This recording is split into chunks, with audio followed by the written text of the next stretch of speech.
Good morning, everyone. Welcome to Fuel for Success. This is episode 153. Your host, Mike Hopkins, here in Studio 11, Hastings, Minnesota, and your other host, Matt Maddox, live from DFW Airport in Dallas, Texas, on your way to Louisiana, my friend.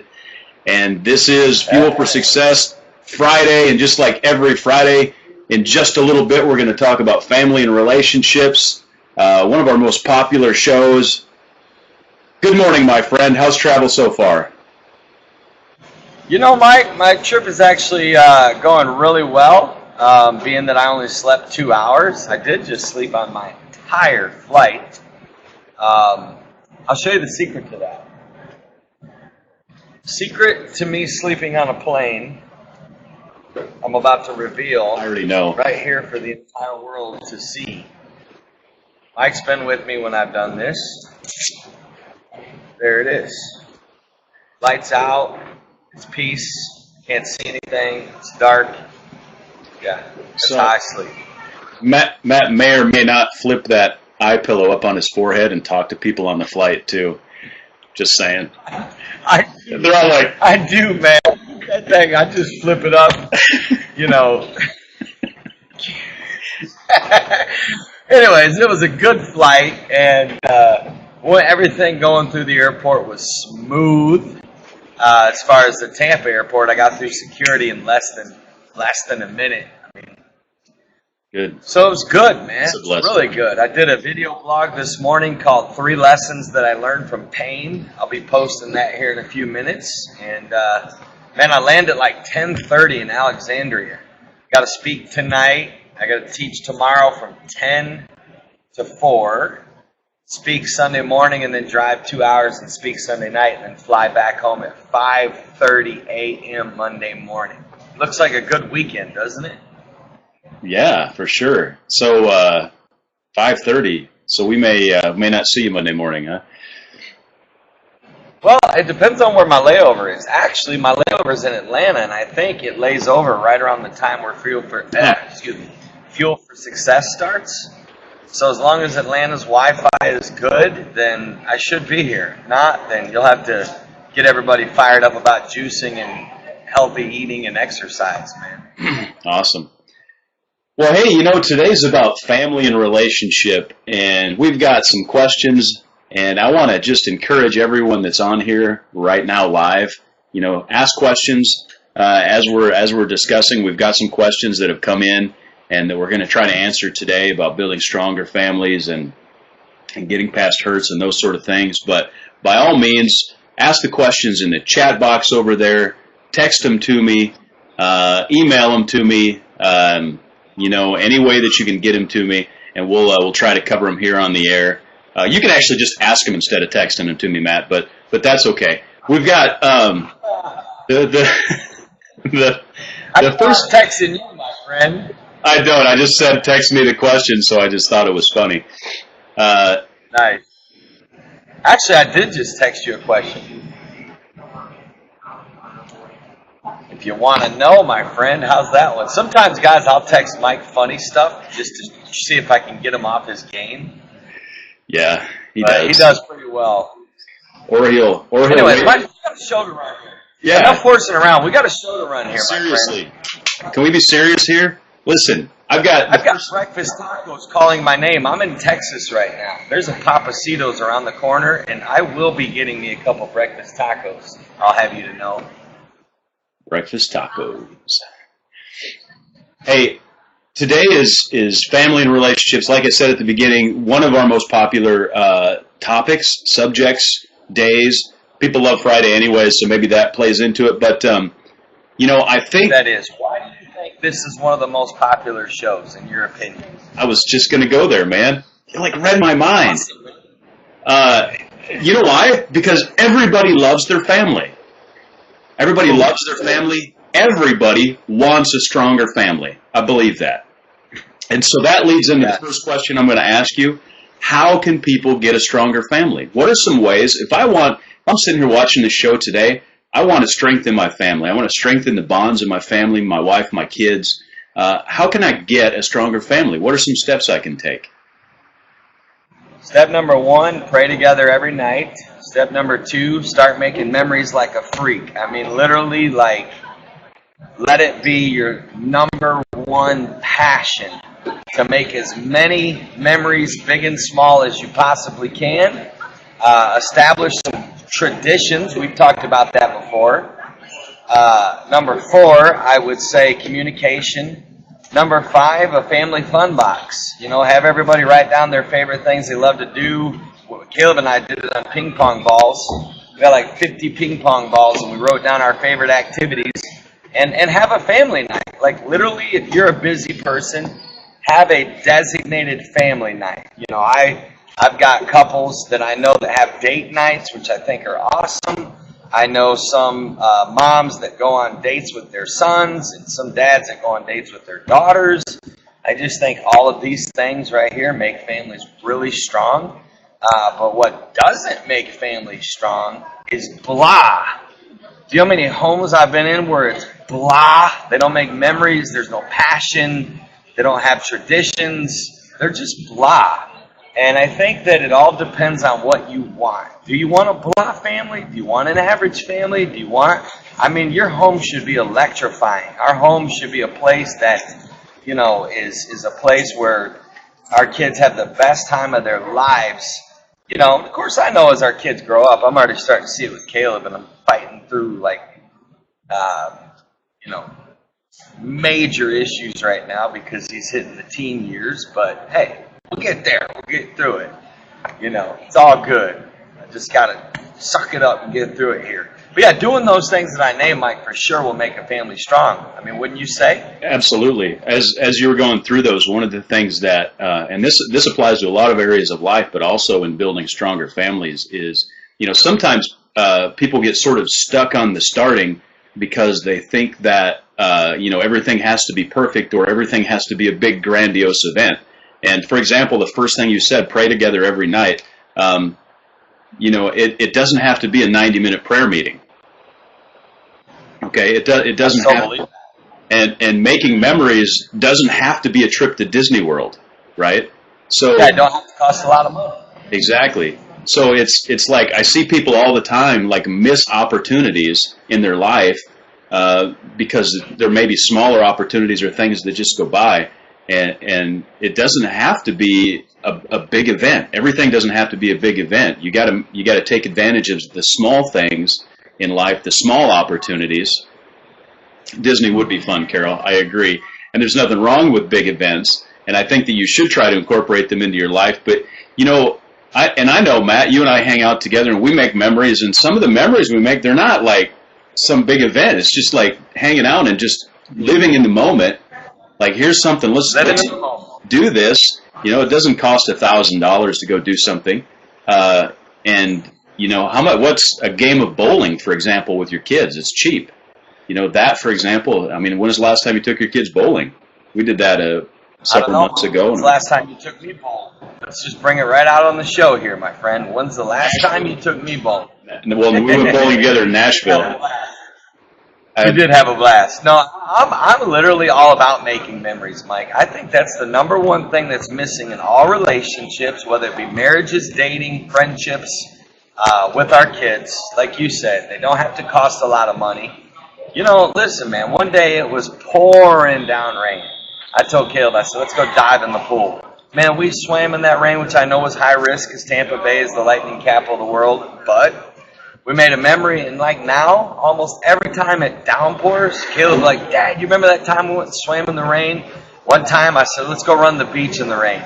Dude, it was a downpour. We ran the beach. We dove in the waves. Little things like that. See, the problem is people have gotten boring in their life. They really have. I can't tell you the amount of people that are currently in a rut, that they don't do spontaneous things anymore, or they don't make small little moments count.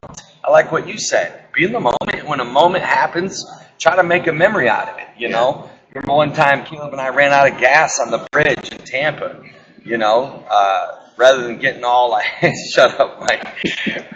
That's happened to me a few times. We made memories out of it, you know? And anyways, I got some funny stories about that. I could go, anyways, forget it.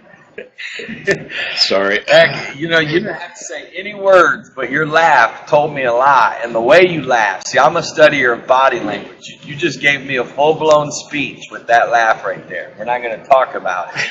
What's the next question? Actually, I wanted to, Pacey made a great comment here, and this is a great idea. When her daughter Gracie comes back, she's visiting, I think, her sister. When Gracie comes back, they're going to have an electronics blackout between 6 and 8 p.m. every weeknight. What a great idea. As powerful as these phones are, you see a lot of people not interacting because they're on their phones a lot. That's an interesting idea. Sure is, and I'm going to say that. Yeah. Yeah, it's really good. I like what Robert said as well, making memories and taking pictures. I got thousands of pictures. And now, he's like, Dad, man, why we got to take a picture? I'm like, listen, one day when I'm dead, I put the guilt on him, right? One day when I'm dead, you'll be glad you have all these pictures. He's like, all right, let's take one. So, sometimes you got to learn how to motivate people. Hey, actually, I rarely. Go ahead. I rarely motivate through guilt. I'm teasing. I mean, I do sometimes tease them about that, but it's pure tease. Yeah. A lot of times, too, you can take a situation, like you mentioned the rain, reminded me of a time that, and, don't judge me as too much of a redneck, but Danny and I were at the county fair, and we went to a demo derby because she'd never been to one before. And this was several years ago, and we're sitting in the grandstands watching the demolition derby, and a huge thunderstorm came in. And, it cut our time short. We'd paid money for the tickets, and rather than getting upset or whatever, we literally had to run to our car in this pouring rain.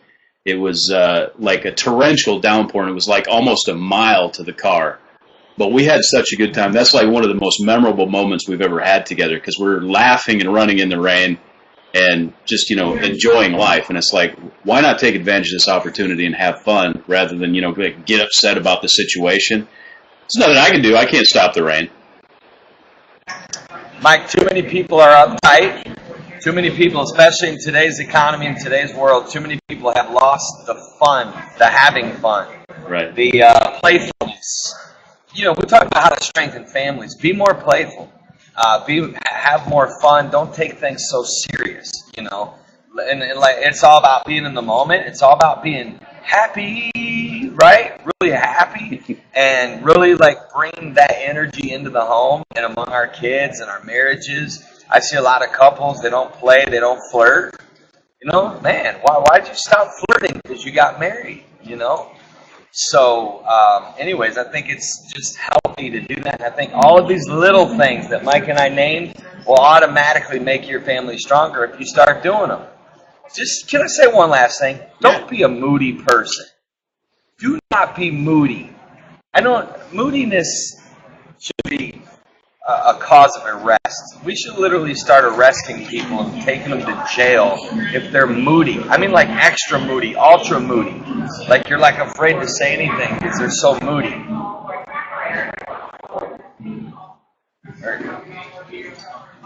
Handcuffed and taken to jail, my friend. Anyways, what's the next question?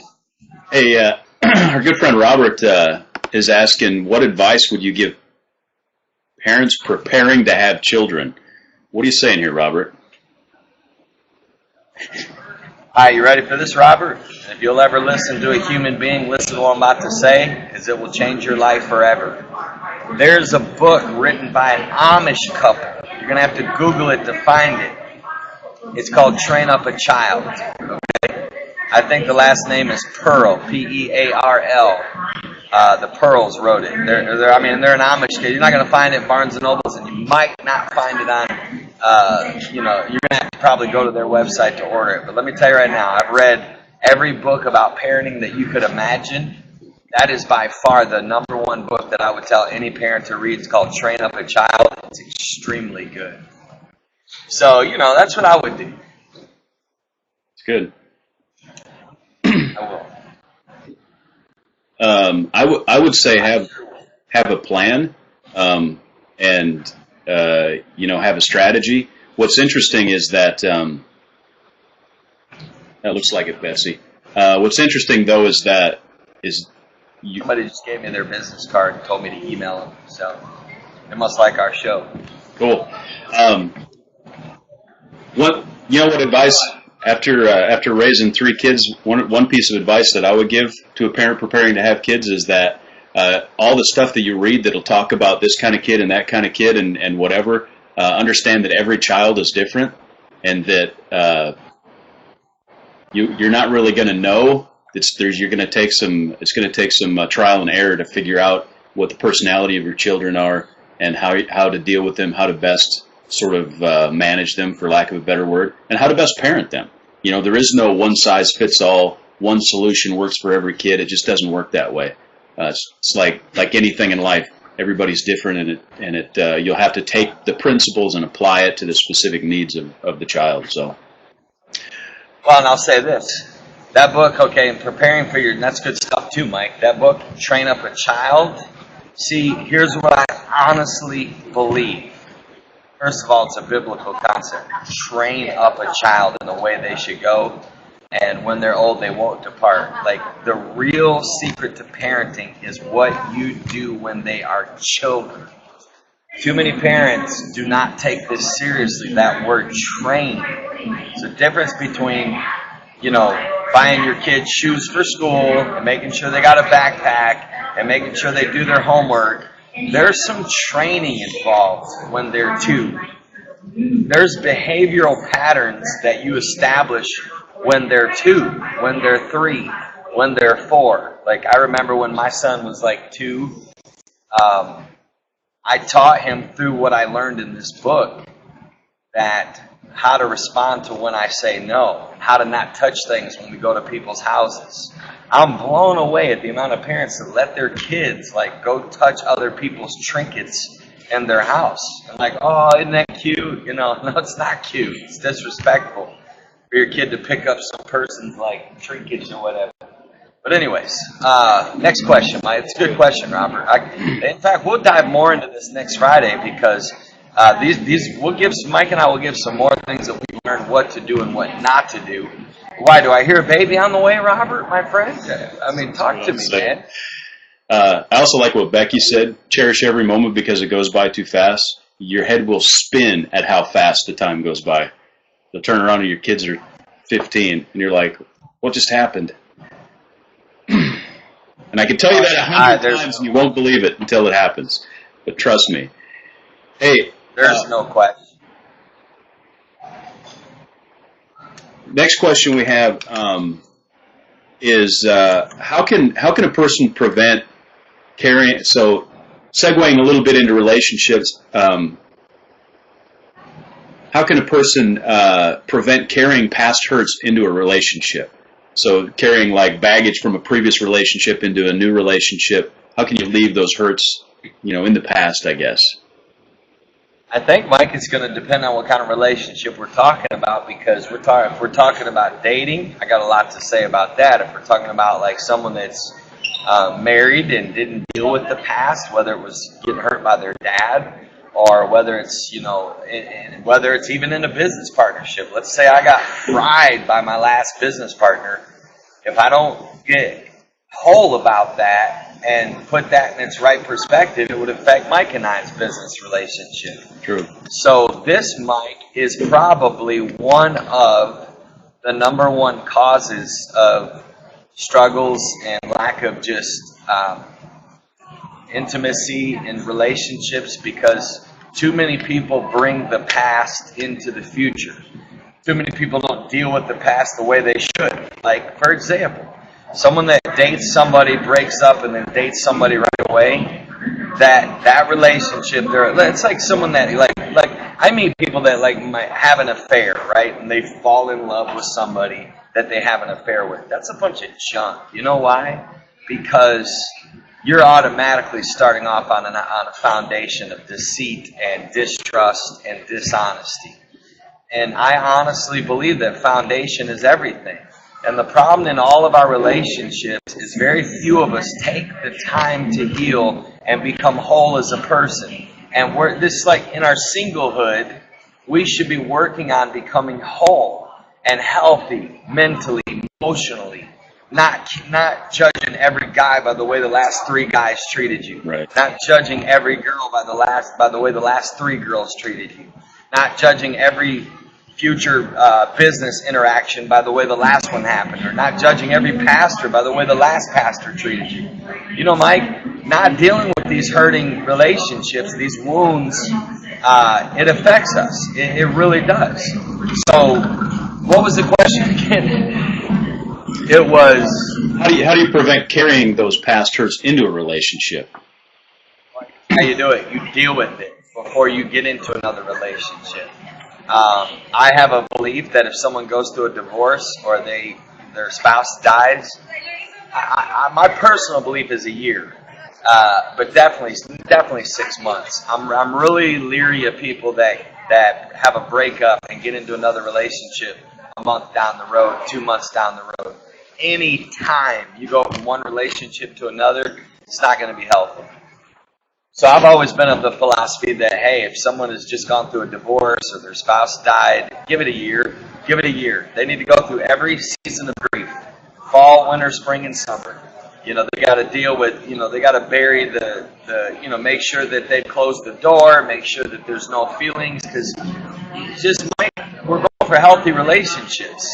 And same thing in let's say, I believe in therapy, Mike. I believe in counseling. I believe in bettering yourself, going to seminars, going through, taking time off to heal, and so I guess the way to prevent it is to do the inner work. Most people don't do the inner work, Mike. That's why everybody stays so busy, because they don't want to deal with the silence. They don't want to deal with the pain. They don't want to deal with the issue. They don't want to deal with the failure. They don't want to deal with the problem. And so because people carry around so much baggage, listen, this has been a weakness of mine.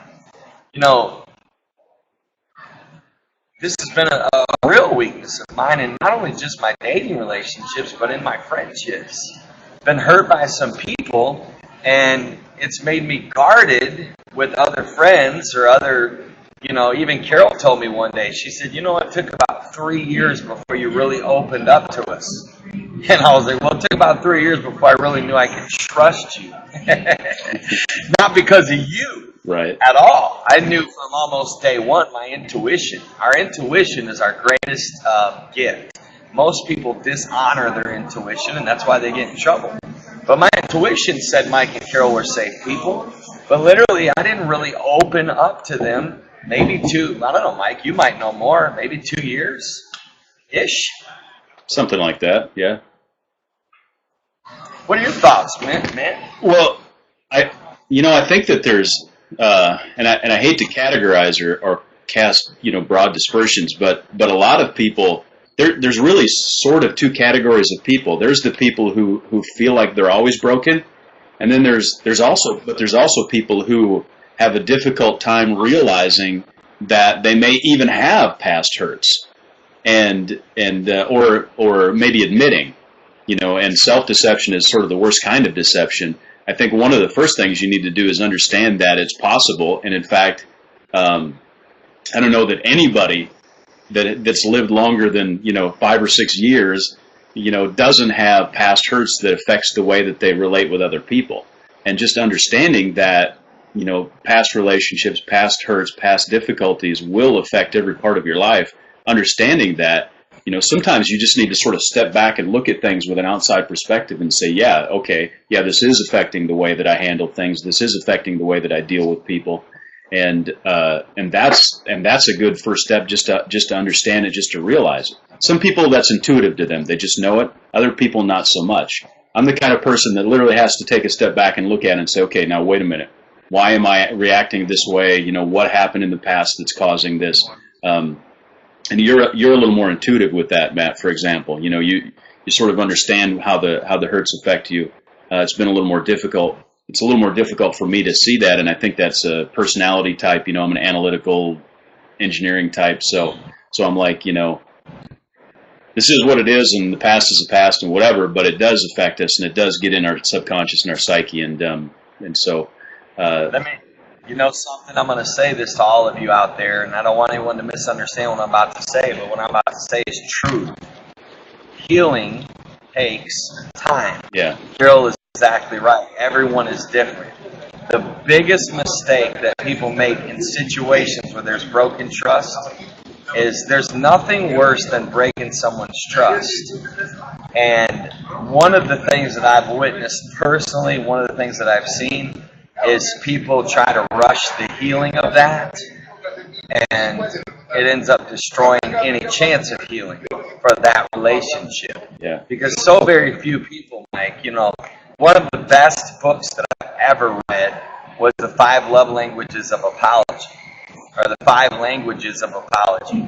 Most people really don't know how to apologize when they've hurt somebody. Most people don't know how to really take full responsibility and really just accept responsibility that I just literally crushed my kid, or I crushed my spouse, or I greatly disappointed my business partner, or I greatly disappointed my best friend. And sometimes, Mike, what I have learned is if you ever for one moment get defensive or harsh or cold, you will never heal that person, ever. You're going to have to deal with them pulling away. You're going to have to deal with them getting quiet. I'm talking about if you broke someone's trust. You're going to have to deal with them having anger rages, trying to express the pain. But so very few people, Mike, do this. And this is why we have these relationships that end when I do believe, now they do say that restoring broken trust is one of the most impossible things in the world, and it's true. It's next to impossible. But it can happen if the person takes full responsibility. And again, we could do a whole show on this, Mike, and maybe we should, because this really is a major issue in a lot of relationships. Right. Trust is almost gone. Like, literally, I've got friends that literally tell me I don't trust anybody. I literally had Anthony Mangan look at me, who pastored over 30 years, and he held up five fingers. He said, Matt, you see this? It's literally what he did. I'll never forget it. See this right here? You can get to the end of your life and find this many people that you can trust. You will have been a successful man. Wow. He said, you see this? This is how many people I really, really, really trust, and I don't even know if there's this many. Because trust is one of those things, Mike, that is almost gone in our society because deceit and because of a lack of integrity and honesty and truth. So I would say to anybody out there that's serious about having healthy relationships, take trust serious.